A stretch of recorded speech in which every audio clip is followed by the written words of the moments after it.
Sometimes you have to finish things just to develop your own faith, Neptune, to have faith in yourself. Sometimes you have to take on things just to prove you can do it before you can at least have done that.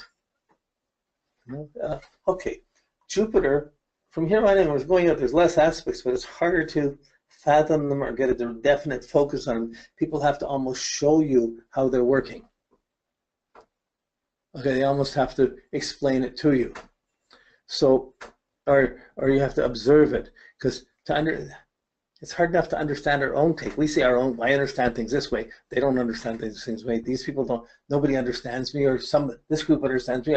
I'm understood at the church, or I'm understood at the sports, or it can be wherever. But how you're understood means how your actions are accepted or encouraged or that fit in or not.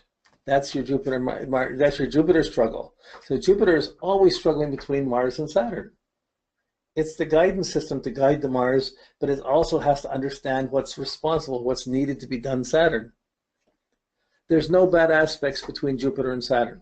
If there's a conjunction square option, you have the expansion of Jupiter and the restriction of Saturn, and it creates a mature assessment of responsibility and is very capable of guiding Mars. So Mars, Jupiter, and Saturn, they're good aspects. It's not, at worst, Saturn may make the understanding a little more cautious or conservative, but then Jupiter to Saturn will understand from restrictions or limitations what's needed and what needs to be done, and will learn its lessons and will be able to guide the Mars responsibly or guide actions that are disciplined or how to be disciplined. So Jupiter, Mars, it's interesting. Conjunctions, squares, oppositions, I wouldn't interpret them as negative. I think they're good factors because they force this connection between understanding and responsibility.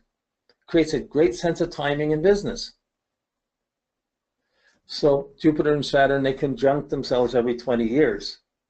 And often great beings, people born in those times have a sense of destiny, and they go through very distinct 20-year cycles of starting new things. Like the Beatles formed themselves when they were 20, when Jupiter Saturn was conjunct. They became really famous, big with Jupiter Saturn conjunct again, and then they, how it wound up and how it ended up, they're all tied up to John Lennon was killed with Jupiter Saturn, you know, born on it, started a band in it, killed on it. So like there was it's interesting.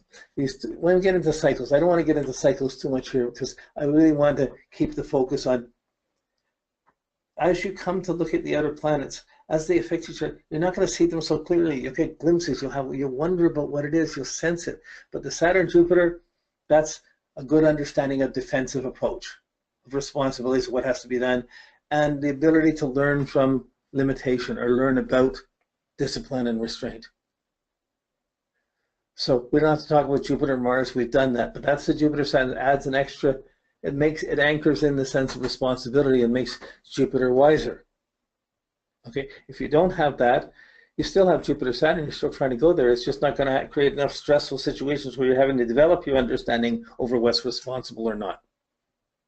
And if you develop your understanding over what's responsible or not, boy, that's a good quality. If you have someone who works for you and they know what's responsible and how to assess that, that's usually a trustworthy person.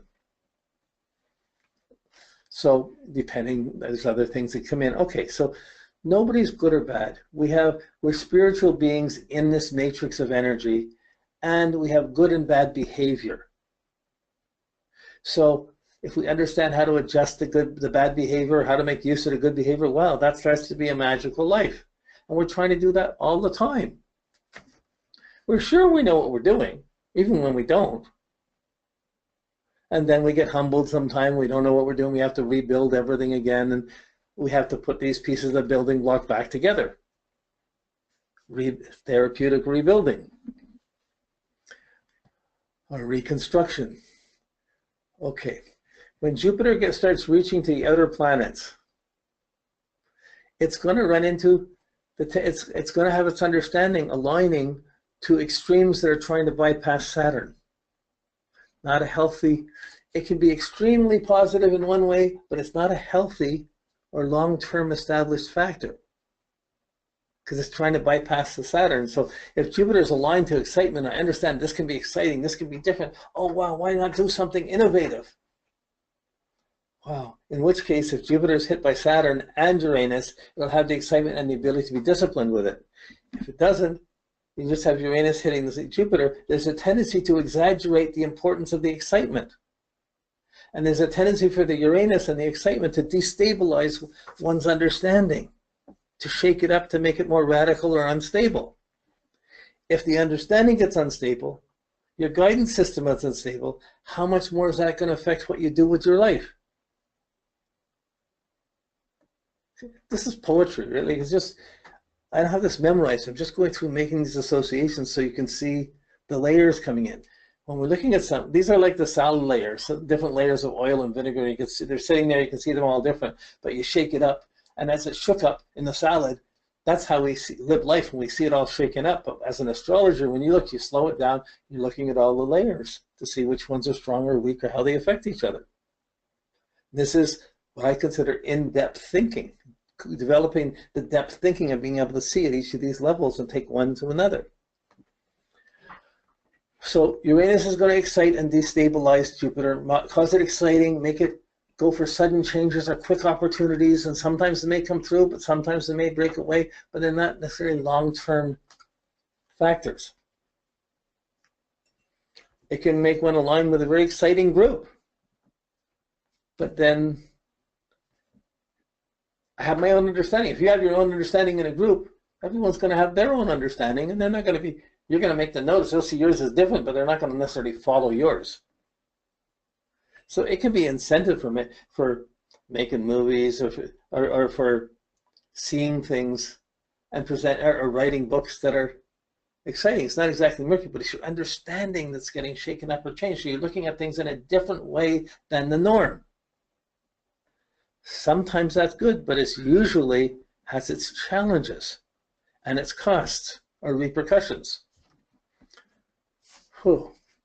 Okay, you get the Neptune to Jupiter, and Neptune exaggerates like Jupiter does. They're the two big gas planets. So Neptune creates all these great dreams and schemes, great visions, great expectations.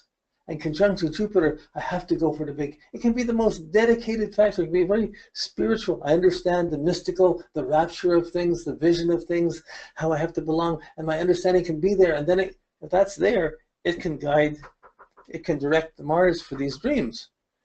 But you can have these great visions of everything to do you want to do, but rarely does that ever complete itself. You know, many people have gone off into wilderness or into Africa to try and save animals, but they get there and they can't stop the poachers or other things. They have the concern and they're trying to do it, but there's limits to how much you can do. So Jupiter, like if you have the Jupiter and see, when you have these other planet aspects, where you won't see it so much to each other. You'll see it if it touches a personal planet. So if Saturn and the Moon and Jupiter are conjunct and it touches the Moon, you're going to have someone that's fairly stable around and a little reserved around their home. If it's Uranus, Jupiter, and it hits the Moon, you're going to have someone that has very excessive and unstable and almost glycemic or hyperactive energy. You're bringing up a kid with your Uranus, Jupiter, Mars, Uranus, Jupiter, Venus, Uranus, Jupiter, Moon. You're not going to give them Coke or sugar, because they're just light up. They're going to be overactive to begin with. It's a question of how to channel that so they burn the excess off and can get down to some stable terms. The Neptune, if you put Neptune to Jupiter and someone has difficult Moon, Venus, and it can create that openness of anything's possible, can make someone really dreamy. If it's affecting the Moon, it can put on weight like crazy. It can cause allergies. It can say more and more and more. It gets excessive, and that, why not go for the dream? If it hits the Venus or the Moon, these are classic alcoholic factors. Why not another drink? Why not more? Who's to say what's wrong with this? Same with dope or grass or whatever. This is good, why not? So the understanding goes up to, it can be religious that way too, mystical. Wow, I understand the mystical. I'm going to just live a mystical life without taking care of the basic things. get involved with a cult, can get involved with groups. Just the understanding is really mystical, and it's a puzzle because one can see things so vastly, but then often lacks the discipline to ground it. So if you believe something more than you can live up to, that's kind of gullible. If you believe in something and you feel you never can live up to it, it's beyond understanding. Like, again, it still impairs your judgment about what you can do now. So it gets, if someone's gambling or taking risks, Neptune and Jupiter, they're going to just say, go for it more, and then they'll go big waves and then big losses. So it's a puzzle. It's not, you see the predisposition. You don't know what's good or bad. Your instincts are, with the other planets, the instincts are alerts that there's vulnerabilities more than not. So you're approaching it as if it's almost bad to begin with.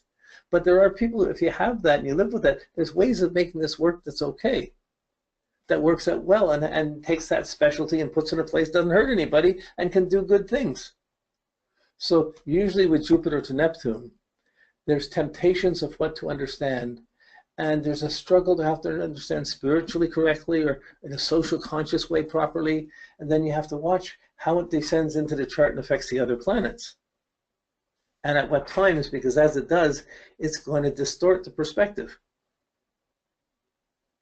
So if it's Venus, it can be excessive greed or lust or indulgence or sorrow. Or dependency. If it's Mercury, it can be hard to make sense of anything because you can be exaggerating everything and looking at the dream all the time, not being able to communicate it or never stop talking, depending what sign it's in. If it goes to Moon, it really implies excessive habit patterns and confusing habit patterns, and it's hard to be stable, hard to get normal eating habits, and that would be allergies, confusions, indulgences. So Neptune causes one to get a little bit lost. So with Jupiter, can exaggerate and get one a little spaced at times when you're trying to understand. I don't understand, I can't figure this out. Neptune complicates that. Okay, so if you had a fight at school with someone and the teachers want to take one approach and your parents have another, there can be so many different understandings, you don't get any clear signal from anybody. So just trying to point out the subtlety of the Neptune romance and adventure affecting understanding. That's got to be the perfect person for me. I got to be in that country. I got to be there. It's my destiny. I got to go there. And it's the dream affecting one's understanding. Great for a movie maker, maybe a conductor, a performer. It can work very well. Some of these other planets work very well artistically. But not, at the end, there's usually a defensiveness needed. With Pluto to Jupiter, there's a battle. It creates harsh understanding, and there's a battle to understand what's correct and what's not, what's right, what's wrong, what's spiritual, what's not, who's a bully, who's not. There's fights with wrong understanding, with negative understandings, and you're having to fight for your own understanding. And even when you have an understanding, like when I grew up, what I understood didn't count. If my dad didn't like it, bam, I'd get knocked around. I have Jupiter-Pluto square. So the fighting for understanding, trying to understand negative or fearful or aggressive or powerful things, it can be a very political issue. These are outer things, the Pluto to Jupiter, but it's not going to make understand easy. There's going to be harshness. There's going to be people fighting for truth, or you're having to be put in situations where you have to decide what's right or wrong. Do I rip people off or don't I? Do I hurt someone or don't I? Oh, I hurt someone. Do I keep it quiet? I witnessed an accident. I witnessed a crime. Do I take a stand or don't I? Neptune would be confused to what one should do. Pluto would be frightened and scared and have to understand fear. Whoa. So we all have limits that we go beyond. Uranus, Neptune, Pluto represent what happens beyond the limits. And there can be good things at each of these levels, but when you have the stressful aspect, there's a tendency to be oversensitive to the stressful factors between these two layers, between these layers of consciousness, between these two planets.